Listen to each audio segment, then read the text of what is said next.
Hatiya alpha Islami life ইন্স্যুরেন্সের সাফল্য নিয়ে কর্মীদের মূল্যায়ন এবং পুরস্কার বিতরণ অনুষ্ঠান অনুষ্ঠিত। নোয়াখালীর দ্বীপ উপজেলা Hatiya Uskhali Alpha life insurance hall room মিলনায়তনে আলফা ইসলামী লাইফ ইন্স্যুরেন্সের কর্মী মূল্যায়ন এবং তাদের মধ্যে পুরস্কার বিতরণী অনুষ্ঠান অনুষ্ঠিত হয়। উক্ত অনুষ্ঠান সঞ্চালনায় ছিলেন মোহাম্মদ হাবিবুর রহমান। এতে সভাপতিত্ব করেন আলফা ইসলামী লাইফ ইন্স্যুরেন্সের হাতিয়া উপজেলা ব্রাঞ্চ ম্যানেজার মোহাম্মদ শামীম উদ্দিন।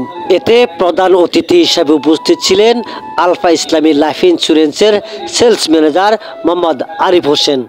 এছাড়াও বিশেষ অতিথি হিসাবে উপস্থিত ছিলেন আলফা ইসলামী লাইফ ইন্স্যুরেন্সের assistant sales manager Mohammad Nurul Islam. এ সময় আগত প্রধান অতিথি এবং বিশেষ অতিথিকে ফুল দিয়ে বরণ করেন হাতিয়া আলফা ইসলামী লাইফ ইন্স্যুরেন্সের কর্মকর্তারা। এ সময় আগত প্রধান অতিথি এবং বিশেষ অতিথি বলেন, বাংলাদেশে এখন আলফা ইসলামী লাইফ ইন্স্যুরেন্স সাফল্যের পথে। আলফা ইসলামী লাইফ ইন্স্যুরেন্স সম্পর্কে অনুভূতি প্রকাশ করেন অনেকে।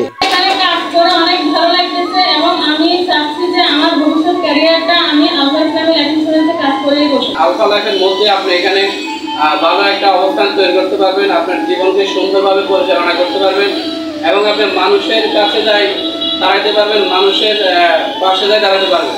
আলহামদুলিল্লাহ, আলফা ইসলামী লাইফ ইন্স্যুরেন্সে আমি আজকে 1 মাস 6 দিন যাবত কাজ করতেছি। আলহামদুলিল্লাহ, আমার থেকে অনেক অনুভূতি এবং অনেক ভালো লাগে।